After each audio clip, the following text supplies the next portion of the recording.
Hello दोस्तों, स्वागत है आप सभी का आपके अपने चैनल घूमत इंस्टीट्यूट में। आज की वीडियो 12th क्लास की वीडियो है। 12th क्लास की फिजिक्स की वीडियो। 12th क्लास का जो सिलेबस चल रहा था उसमें हमारा पहला चैप्टर हमने चला रखा था लेसन 1। उसकी ये 12वीं वीडियो है। लगातार हम वीडियो अपलोड कर रहे हैं। इस वीडियो में आज हमने टॉपिक रखा है गॉस की प्रमेय के अनुप्रयोग। गॉस की प्रमेय के अनुप्रयोग काफी सारे हैं, जैसे एक समान आवेशित गोलीय कोश के कारण उसके बाहर यानी पृष्ठ एक समान गोलीय कोश के कारण क्वेश्चन आपको दिखाई दे रहा है। इस तरीके से क्वेश्चन काफी बार आ चुका है, रिपीटेड प्रश्न है। बोर्ड में मुख्य रूप से इस तरीके का प्रश्न आता रहता है। तो देखिएगा, एक समान गॉस की प्रमेय की सहायता से एक समान गोलीय कोश के कारण वैद्युत क्षेत्र की तीव्रता, एक तो उसके कारण उसके पृष्ठ पर और एक पृष्ठ के भीतर। मतलब ये कि ये कोई आपका एक गोला है, वो एक समान रूप से यानी प्लस क्यू कूलम आवेश इसको दिया गया है जो कि एक समान रूप से वितरित है। इसके कारण आपको वैद्युत क्षेत्र की तीव्रता एक तो बाहर निकालनी है, एक इसके पृष्ठ पर यानी कि मैं कहूँ यहाँ पर निकालनी है, और एक इसके भीतर निकालनी है। समझ पाए बातों को? तो ये तीन जगह आपको निकालनी है। तीन जगह की हम बात करते हैं। एक अंदर तो आपकी जीरो होगी, क्यों? क्योंकि जीरो का मतलब ये है जब किसी भी गोलीय पृष्ठ के भीतर, ये दिमाग में डाल लेना, कोई भी गोलीय पृष्ठ हो और वो एक समान रूप से वितरित किया गया है उस पर आवेश, तो उसके अंदर प्रत्येक बिंदु पर वैद्युत क्षेत्र की तीव्रता का मान कितना होता है? जीरो होता है। जीरो क्यों होता है वो भी हम समझते हैं डेरिवेशन को करने पर। ठीक है, तो देखिएगा, स्टार्ट करते हैं। मैं आपको कॉपी पर लेके चलता हूँ। ठीक है, हम निकालेंगे एक समान रूप से आवेशित गोलीय कोश के कारण वैद्युत क्षेत्र की तीव्रता। इस तरीके से हमें हेडिंग डालनी है। ठीक है, एक समान रूप से आवेशित गोलीय कोश के कारण वैद्युत क्षेत्र की तीव्रता, यानी कि कोई भी गोला है, आवेशित गोला जो कि एक समान रूप से आवेशित किया गया है, उससे उसके कारण हमें वैद्युत क्षेत्र की तीव्रता निकालनी है। ठीक है, तो उसके लिए हमने क्या माना है, देखिएगा। सबसे पहले कि हमारे पास में कोई, मान लीजिए कि ये कोई गोला है, ठीक है, और ये कितने आर त्रिज्या का गोला है और ये समान रूप से हमने आवेशित किया है। ठीक है, समझ में आ गई बात? तो इसकी थ्योरी क्या होगी? माना एक आर त्रिज्या का एक क्या है, एक आर त्रिज्या का गोला है जिसको हमने प्लस क्यू कूलम आवेश दिया है, यानी प्लस क्यू कूलम आवेश उस पर समान रूप से वितरित है। ठीक है, इससे कहीं पर भी एक बिंदु P है जहां पर हमें वैद्युत क्षेत्र की तीव्रता ज्ञात करनी है। समझ में आ गई? तो मतलब क्या है, देखो, आर त्रिज्या का एक विलगित गोलीय कोश, विलगित का मतलब होता है कि वो गोला जो है आपका पूर्ण रूप से बंद है, यानी कि कहीं पर टूटा फूटा नहीं है। ठीक है, क्लियर है? तो विलगित गोलीय कोश है जिस पर प्लस क्यू कूलम आवेश समान रूप से यानी एक समान रूप से वितरित है। हमें इस कोश के बाहर, कोश के पृष्ठ पर तथा कोश के भीतर वैद्युत क्षेत्र की तीव्रता ज्ञात करनी है। जैसा कि आपके क्वेश्चन में देखा ही था कि क्वेश्चन में तीन जगह पूछी थी, एक कोश के बाहर वैद्युत क्षेत्र की तीव्रता, एक कोश के पृष्ठ पर वैद्युत क्षेत्र की तीव्रता और एक कोश के भीतर वैद्युत क्षेत्र की तीव्रता है। तीन बिंदुओं पर हमें वैद्युत क्षेत्र की तीव्रता ज्ञात करनी है। ठीक है, तो अब हमें सबसे पहले कोश के बाहर वैद्युत क्षेत्र की तीव्रता निकालेंगे। तो उसके लिए देखिएगा, हमने ये चित्र बना रखा है। ये चित्र वही है कि हमने माना कि आर त्रिज्या का कोई गोलीय कोश है जिस पर प्लस क्यू कूलम आवेश समान रूप से वितरित है, एक समान रूप से। इससे स्मॉल आर दूरी पर एक बिंदु P है जहां पर हमें वैद्युत क्षेत्र की तीव्रता ज्ञात करनी है। अब इस विद्युत क्षेत्र की तीव्रता ज्ञात करने के लिए हम पहले तो एक गॉसियन पृष्ठ खींचते हैं। आर त्रिज्या, स्मॉल आर त्रिज्या का ही उसी केंद्र से, यानी उसी केंद्र से केंद्र मानकर आर त्रिज्या का एक गॉसियन पृष्ठ खींचते हैं। ठीक है, और गॉसियन पृष्ठ जिसको नहीं पता है वो हम बता दें कि गॉसियन पृष्ठ क्या होता है, यानी कि एक काल्पनिक पृष्ठ होता है जहाँ पर हमें वैद्युत क्षेत्र की तीव्रता निकालते हैं। ठीक है, तो ये देखिए, और गॉसियन पृष्ठ की खास बात है कि गॉसियन पृष्ठ पर एक हम सूक्ष्म क्षेत्रफल लेते हैं, तो उस पर उस क्षेत्रफल की दिशा और वैद्युत क्षेत्र की दिशा एक ही समान होती है, यानी बाहर की ओर होती है। हमेशा ध्यान रख लेना ये वाली बात। ठीक है, तो यहाँ पर हमने क्या करा, एक छोटा सा पृष्ठ माना है DA, तो इसकी DA की दिशा और इस जो आवेश रखा है तो इससे वैद्युत क्षेत्र की दिशा सभी एक ही तरफ होंगे, यानी बाहर की ओर। ठीक है, तो ये देखिएगा, ये थ्योरी लिख देनी है। माना कि कोश के केंद्र O से R दूरी पर एक बिंदु P है जहां हमें वैद्युत क्षेत्र की तीव्रता ज्ञात करनी है, यानी यहाँ पर एक वैद्युत क्षेत्र की तीव्रता ज्ञात करनी है। माना बिंदु P पर तीव्रता ज्ञात करने के लिए बिंदु O को केंद्र मानकर गॉसियन पृष्ठ खींचते हैं, यानी कि इस पर ज्ञात करने के लिए हम O को केंद्र मानकर एक गॉसियन पृष्ठ खींचते हैं तथा बिंदु P पर एक सूक्ष्म क्षेत्रफल DA लेते हैं, यानी कि इस बिंदु पर एक हम छोटा सा क्षेत्रफल DA लेते हैं जिस पर E वेक्टर यानी कि इस वैद्युत क्षेत्र की दिशा और वैद्युत क्षेत्र तथा DA वेक्टर यानी इसके सदिश यानी इसका मतलब क्या है, क्षेत्रफल सदिश की दिशा एक ही होती है, एक समान बाहर की ओर होती है, यानी बाहर की ओर होती है, अर्थात इनके बीच में कोण कितना 0 अंश होगा। ठीक है, तो आगे चलते हैं। अब देखिएगा, अब छोटे क्षेत्रफल के कारण निकालेंगे पहले तीव्रता, यानी कि सूक्ष्म क्षेत्रफल, सूक्ष्म क्षेत्रफल का विद्युत फ्लक्स, विद्युत फ्लक्स वो हमने क्या डी फाई मान लिया। ठीक है, डी फाई, तो डी फाई बराबर हो क्या जाएगा, देखिएगा मैं अभी दूसरी पेन ले ले रहा हूँ, पेन कहाँ पे इसकी है। ठीक है, देखिएगा डी फाई बराबर क्या हो जाएगा, E vector dot D A vector. ठीक है, क्योंकि ए वेक्टर डॉट वी वेक्टर ने विद्युत फ्लक्स की हमने परिभाषा के अकॉर्डिंग भी बताया था कि ये क्या हो जाता है, E into D A cos theta और आ जाता है। क्यों आ जाता है, क्योंकि आप जानते हो ए वेक्टर डॉट बी वेक्टर बराबर क्या होता है, ए बी कॉस थीटा होता है आपका। ठीक है, चूंकि ये लगा दीजिए। ठीक है, और थीटा बराबर 0 अंश होगा। क्यों होगा, क्योंकि ये गॉसियन पृष्ठ में सदैव थीटा का मान 0 अंश होता है। ये बात दिमाग में डाल लो, रट लो, और नहीं तो हमने ये भी लिख ही दिया इसका कारण, ई वेक्टर और डी ए वेक्टर की दिशा एक समान बाहर की ओर है। ठीक है, तो मतलब क्या है, ई वेक्टर व डी ए वेक्टर की दिशा की की दिशा एक समान है, एक समान है।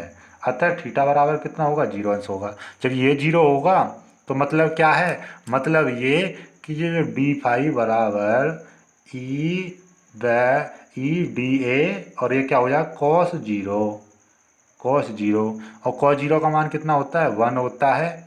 तो ये क्या आ जाएगा, ई इंटू डी ए, ये आ जाएगा। मतलब क्या आ गया, डी फाई बराबर एक वैल्यू आ गई आपकी, डी फाई बराबर ई इंटू डी ए आ गया। ठीक है, ये हो गया, क्लियर है यहाँ तक। अब हम मानेंगे कि संपूर्ण पृष्ठ के लिए क्या हो जाएगा, संपूर्ण पृष्ठ का फ्लक्स, संपूर्ण पृष्ठ का फ्लक्स हमने फाई मान लिया। तो फाई बराबर क्या हो जाएगा, फाई बराबर हो जाएगा आपका, फाई बराबर ई इंटू, यहाँ पे क्या है एक समाकलन लगा देंगे, और यानी कि मैं पूरा का पूरा, इसका मतलब ये है कि संपूर्ण क्षेत्रफल ले लिया।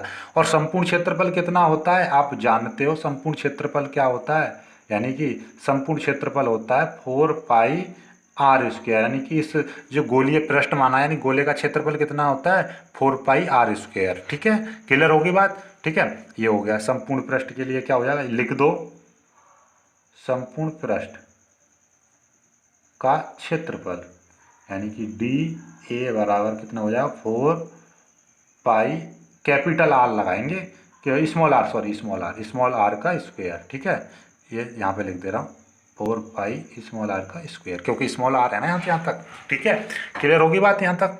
आगे देखिएगा, ये आप कोई भी एक समीकरण मान लीजिए, नहीं तो आपको पता है, और वी नो दैट यहाँ पे लिखोगे आप, वी नो दैट, आप क्या जानते हो, आप जानते हो क्या चीज़, गॉस की प्रमेय। ठीक है, गॉस की प्रमेय क्या कहती थी, फाई बराबर क्या था, क्यू बट्टे एप्सिलॉन 0। ठीक है, तो आप देखिएगा ये वाली वैल्यू और ये वाली वैल्यू, यानी कि ये एक समीकरण, ये 2 समीकरण। अब क्या लिखोगे, समीकरण 1 व 2 से इन दोनों को हम बराबर रखेंगे समीकरणों को, तो यानी कि इस वाली जो फाई आया है, तो इस वाले फाई का मान रख दूँ मैं यहाँ पर, तो ई बराबर ई 4 पाई आर स्क्वायर बराबर क्यू बट्टे एप्सिलॉन 0। तो अकॉर्डिंग दिस ई का यदि मैं मान निकालूं तो क्या हो जाएगा, ई का मान हो जाएगा, देखिएगा क्यू बट्टे 4 पाई आर स्क्वायर एप्सिलॉन 0। इसको मैं सूत्र की तरह लिख दूं तो क्या हो जाएगा, 1/4 पाई, ये हो जाएगा, देखो 4 पाई एप्सिलॉन 0 आ गया, क्यू अपॉन आर स्क्वायर में एक साथ लिख दे रहा हूँ, क्यू अपॉन आर स्क्वायर। ठीक है, तो ये जो वैल्यू आई है आपकी, इसको आप, यही आपका विद्युत क्षेत्र की तीव्रता का फॉर्मूला बन जाता है। यहाँ पर चीज आ गई, इसको हम समीकरण 3 मान लेते हैं। ठीक है, 3, इसका क्या यूज है देखिएगा, आगे चलते हैं। आप देखो यहाँ से ध्यान से समझना, ये देखिएगा, ये जो चीज है आपका, देखो ये क्या लिखा हुआ है, कि चूंकि आवेश जो है गोलीय पृष्ठ पर एक समान रूप से वितरित है, क्योंकि जो गोला था आपका, ये आर त्रिज्या का जो गोला था, इस पर आवेश समान रूप से वितरित था, इसलिए इसका पृष्ठीय घनत्व निकालेंगे हम, आवेश का पृष्ठीय घनत्व। तो वो हमने सिग्मा मान लिया पृष्ठीय घनत्व, तो इसका फॉर्मूला हो जाएगा आवेश बट्टे इसका पृष्ठ का क्षेत्रफल, यानी गोलीय पृष्ठ का क्षेत्रफल। तो आवेश का पृष्ठीय घनत्व कितना हो जाएगा, आवेश बट्टे गोलीय पृष्ठ का क्षेत्रफल। और जो गोला जो था, जो आवेश जो था, वो आर त्रिज्या का ही तो गोला था, इस तरीके से आपका कैपिटल आर त्रिज्या का गोला था और उस पर समान रूप से ये वितरित था, ठीक है ना, इस तरीके से, यानी बाहर तक, यहाँ तक वितरित है, यानी पृष्ठ तक वितरित है। तो इसका जो क्षेत्रफल कितना हो जाएगा, 4 पाई कैपिटल आर स्क्वायर। तो मैं क्यू का मान निकालूंगा तो ये इधर, यानी कि sigma into 4 pi R square, जहाँ पर सिग्मा क्या है, आवेश का पृष्ठ घनत्व है, ठीक है, गोलीय पृष्ठ पर, यानी गोलीय उस पर। तो अब हम समीकरण 1 में इसका मान रखूंगा मैं, तो क्या हो जाएगा, समीकरण 3 से, समीकरण 3 क्या थी, नॉर्मली ई बराबर 1/4 पाई एप्सिलॉन 0 और क्यू अपॉन था, ये था क्यू अपॉन आर स्क्वायर था। तो यदि मैं यहाँ पर इसका मान रख दूंगा तो क्या हो जाएगा, देखिएगा 1/4 पाई एप्सिलॉन 0 और ये देखिएगा ये आर स्क्वायर, और ये क्यू का मान कितना हो जाएगा, इस क्यू का मान ये हो जाएगा, यानी sigma into 4 pi R square, ये हो जाएगा। तो ई की यदि मैं वैल्यू निकालने लगूँ तो ई बराबर क्या हो जाएगा, देखो 4 पाई से ये 4 पाई, इससे ये कट जाएगा, सिग्मा आपका यहाँ पर आ जाएगा, यानी सिग्मा अपॉन एप्सिलॉन 0 बचेगा, ये स्मॉल आर स्क्वायर बट्टे, सॉरी ये कैपिटल आर है, ये कैपिटल आर, ठीक है, ये मैं बेर बेर भूल जाता हूँ, ये capital R square upon small R square, यानी कि ई बराबर ये क्या फॉर्मूला बन जाएगा, ये सिग्मा बट्टे ये कैपिटल आर बट्टे स्मॉल आर का होल स्क्वायर, ये आ जाएगा आपका। तो कुल मिला के आपके कितने फॉर्मूले आ गए, 2 फॉर्मूले आ गए, एक समीकरण 3 और एक समीकरण ये 4 जो आता है, ठीक है ना। ये तो ये दोनों के दोनों फॉर्मूला आपके आ जाएंगे, यही क्या है, विद्युत क्षेत्र की तीव्रता है। अतः गोलीय कोश के बाहर विद्युत क्षेत्र की तीव्रता कितनी होगी, यानी कि विद्युत क्षेत्र की जो तीव्रता है, एक तो ये आया था जो समीकरण 3 1/4 pi epsilon 0 Q upon R square, और ये जो मान रख के ये आया था, यानी sigma upon epsilon 0 capital R बट्टे स्मॉल आर का होल स्क्वायर। तो यानी कि ये आपके 2 फॉर्मूले बन गए, ठीक है, ये आपका यहाँ से विद्युत क्षेत्र की तीव्रता निकल चुकी है, ठीक है। अब हमारा दूसरा पॉइंट हम बनाएंगे, पहला तो पॉइंट बाहर निकाली थी, अब हमारा दूसरा पॉइंट हम बनाएंगे, आपका अब निकालेंगे हम कोश के पृष्ठ पर विद्युत क्षेत्र की तीव्रता। तो देखिएगा विद्युत क्षेत्र की तीव्रता यानी कोश के पृष्ठ पर, पृष्ठ का मतलब क्या है कि जो आपका यहाँ पर हमने जो माना था, जो आर त्रिज्या जो थी, अब यहाँ से ये कम होती है, अब इस पृष्ठ पर लेंगे तो पृष्ठ पर आर बराबर क्या होंगे, पृष्ठ पर इस कैपिटल आर की जगह पर क्या, स्मॉल आर की जगह पर कैपिटल, हमने यहाँ से निकाली थी, ये इसकी स्मॉल आर मानी थी त्रिज्या, यहाँ तक इस तरीके से गोलीय पृष्ठ माना था, यानी कि ये स्मॉल कैपिटल आर त्रिज्या का पृष्ठ था जिस पर आवेश वितरित है, और इससे हमने क्या माना था, एक आर स्मॉल आर दूरी का एक ऐसे इस तरीके से पृष्ठ निकाला था, इस पर निकाली विद्युत क्षेत्र की तीव्रता यहाँ पर। अब हमने क्या, इस पृष्ठ के केंद्र पर, इस पृष्ठ पर निकालना है, नहीं यहाँ पर। तो यहाँ का मतलब क्या है, स्मॉल आर की जगह पर ये स्मॉल आर यहाँ तक की थी, अब ये क्या हो जाएगी, त्रिज्या अब क्या आ जाएगी, कैपिटल आर आ जाएगी, मतलब क्या है, स्मॉल आर रख देंगे, कैपिटल आर, स्मॉल आर बराबर कैपिटल आर समीकरण 4 में रखेंगे, ठीक है। तो क्या हो जाएगी समीकरण, देखिएगा ई बराबर, ये देखिएगा यहाँ पे क्या 1/4 पाई एप्सिलॉन 0, ठीक है, ये रही ऊपर समीकरण 4 आपको दिखाई दे रही है, क्यू अपॉन यहाँ पर हम आर रख देंगे, तो मतलब क्या है, आर का स्क्वायर, एक समीकरण तो ये बन जाएगी, और इसी को मतलब क्या है, इसको आगे में लिखूंगा तो ई बराबर ये क्या हो जाएगी, यहाँ पर इस वाली समीकरण रखूंगा तो सिग्मा अपॉन एप्सिलॉन 0 ये आर बट्टे आर का स्क्वायर रखूंगा, तो ये क्या आ जाएगा, ई बराबर ये क्या हो जाएगा, सिग्मा अपॉन एप्सिलॉन 0, ये आ जाएगा। दो फार्मूले इसके बन गए, ठीक है। अब मैं तीसरा पॉइंट हमें क्या करनी है, ये कोश के भीतर विद्युत क्षेत्र की तीव्रता ज्ञात करनी है, ठीक है। तो देखिएगा इसके 2 तरीके से हम निकाल सकते हैं, इसका मान 0 होगा। 0 कैसे होगा, देखिएगा कि ये यहाँ पर क्या है, आर है। अब मैं कह रहा हूँ ये हमने पहले आर दूरी पर निकाला था, इस पृष्ठ से आर दूरी पर, फिर इस पृष्ठ पर निकाला था। मान लीजिए कि ये 7 मीटर दूरी है यहाँ से यहाँ तक। अब ये घटती आई यहाँ पे 6, 4, 3, ठीक है, ये यहाँ तक 2, ये 2 मीटर, ठीक है। पृष्ठ यहाँ से कितना 2 मीटर दूर है, तो ये r बराबर। लेकिन अब ये जो आवेश से आवेश की दूरी यदि मैं यहाँ पर याद करूँ और पृष्ठ के भीतर जाऊँगा तो आवेश से आवेश की दूरी कितनी हो जाएगी, यानी कि 0 हो जाएगी। यानी कि ये जो बिंदु है यहाँ से घटता हुआ आया 3 4 2 1 ऐसे करके, तो इस तरीके से ये यहाँ से इस पृष्ठ से दूरी है। लेकिन यहाँ तक की बात करूँ तो ये r बराबर कितना हो जाएगा, 0 हो जाएगा। और एक दूसरी बात कि ये बिंदु इस पृष्ठ के अंदर हम बात करेंगे भीतर किसी भी बिंदु पर, तो वो हमें क्या करना पड़ेगा, एक अंदर हमें गॉसियन पृष्ठ खींचना पड़ेगा, क्योंकि हम अब बाहर नहीं खींच सकते, अब तो हम अंदर खींचेंगे। और अंदर किसी भी आवेश के अंदर यदि गॉसियन पृष्ठ खींचा जाता है तो वहाँ पर आवेश की जो मात्रा हम लेते हैं वो 0 मानी जाती है।